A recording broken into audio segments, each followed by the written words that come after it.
ডুয়ার্সি রাজনৈতিক অশান্তি, বন্যা দুর্গতদের পাশে দাঁড়াতে গিয়ে আক্রান্ত বিজেপি বিধায়ক শঙ্কর ঘোষ ও সাংসদ খগেন মুর্মু। ডুয়ার্সির নাগরাকাটার সাম্প্রতিক বন্যায় এলাকায় মানুষ একেবারে সর্বশান্ত, ঘরবাড়ি জলমগ্ন, ফসল নষ্ট, বহু মানুষ আশ্রয় নিয়েছে ত্রাণ শিবিরে। ঠিক এমন পরিস্থিতিতেই বৃহস্পতিবার বিকেলে বন্যা দুর্গতদের পাশে দাঁড়াতে এলেন বিজেপি বিধায়ক শঙ্কর ঘোষ। তার সঙ্গে ছিলেন আলিপুরদুয়ারের সাংসদ খগেন মুর্মু। উদ্দেশ্য ছিল বানভাসী মানুষের দুঃখ দুর্দশা সরেজমিনে দেখা এবং তাদের পাশে দাঁড়ানোর আশ্বাস দেওয়া। কিন্তু ঘটনা অন্যদিকে মোড় নিল। স্থানীয় সূত্রে খবর, বিধায়ক ও সাংসদের গাড়ি নাগরাকাটার ভেতর প্রবেশ করার সময় হঠাৎ একদল উত্তেজিত লোক তাদের ঘিরে ধরে। অভিযোগ উঠেছে, ওই সময় ইট পাথরের বৃষ্টি শুরু হয়। মুহূর্তের মধ্যেই ভাঙচুর চালানো হয় শঙ্কর ঘোষের গাড়িতে।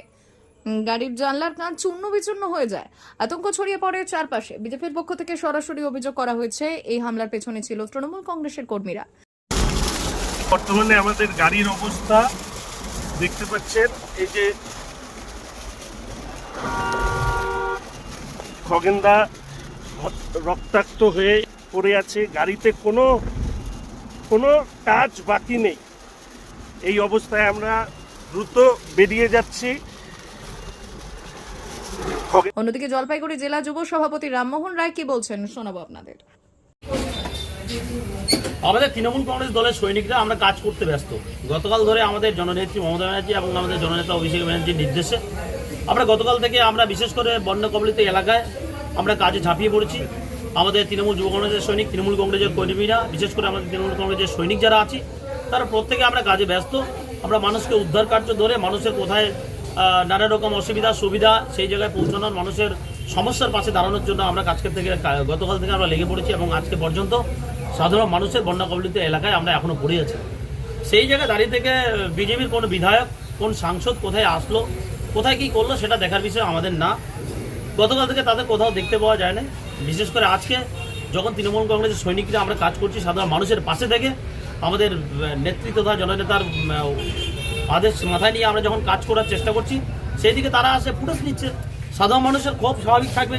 লোকাল বিধায়ককে গতকাল কেউ কোথাও দেখেনি, যে ময়নাগুড়ি বলেন, নাগরাকাটা বলেন, আপনার বানাহাট বলেন, জলপাইগুড়ি বলেন, কোথাও সাধারণ মানুষ যেখানে বিশেষ করে বিজেপি বিধায়ক আছে কোথাও দেখতে পায় না, বিজেপির সাংসদকে কোথাও দেখতে পায় না। তারা ফেসবুকে টুইট করবে, ফেসবুকে মেসেজ দিবে, চিঠি করবে, চিঠি চাপাটির মধ্যেই তাদের জায়গাটা আবদ্ধ।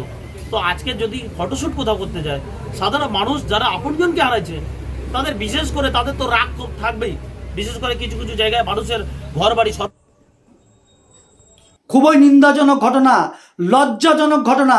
যখন আজকে আমাদের রাজ্য সভাপতি সমন্বয় শ্রমিকদের নেতৃত্বে আমাদের রাজ্য নেতৃত্ব, আমাদের লিডাররা যখন উত্তরবঙ্গে বন্যা কবলিত এলাকায় মানুষকে যখন সহযোগিতার জন্য সেখানে পৌঁছেছেন, তখন সেখানে তৃণমূলের লুঙ্গি বাহিনী, গুন্ডা বাহিনী, জিহাদিরা তাদের উপরে বর্বরচিত আক্রমণ করেছে। তাদেরকে প্রাণে মেরে ফেলার চেষ্টা করা হয়েছে। ইমিডিয়েট এর বিরুদ্ধে ব্যবস্থা নিতে হবে। আমরা চাই যে সকল জিহাদি গোষ্ঠী তাদের উপরে আক্রমণ করেছে তাদের বিরুদ্ধে কঠোর ব্যবস্থা হোক। বিজেপি কিন্তু হাতে হাত রেখে বসে থাকবে না। বিজেপি মানুষের পাশে দাঁড়ানোর জন্য তাদের কাছে পৌঁছেছে এবং তাদের সহযোগিতা করার ব্যবস্থা করছে। এভাবে আক্রমণ করে বিজেপিকে আটকানো যাবে না। দিদিমণি কালকে কলকাতায় নাচছিলেন সেখানে কার্নিভালে, কিন্তু তিনি আসেননি। কিন্তু আমাদের রাজ্য সভাপতি, আমাদের আদিবাসী নেতৃত্বরা, আমাদের লোকাল নেতৃত্ব সেখানে পৌঁছে গিয়েছেন। এতে ভীত সন্ত্রস্ত হয়েছে তৃণমূল এবং তাই তারা আক্রমণের পথ বেছে নিয়েছে। আমাদের নেতৃত্ব সেখানে পৌঁছে তাদের উপরে মাথা ফাটিয়ে দিয়েছে, চৌচির করে প্রাণে মারার চেষ্টা করা হয়েছে এক একজনকে। এর চেয়ে লজ্জাজনক ঘটনা হতে পারে না। আমরা ধিক্কার জানাই এই তৃণমূল, এই জিহাদি সরকারকে, যারা এরকম করে মানুষের পাশে দাঁড়াতে গেলে বিজেপি নেতৃত্বের উপরে আক্রমণ করেছে।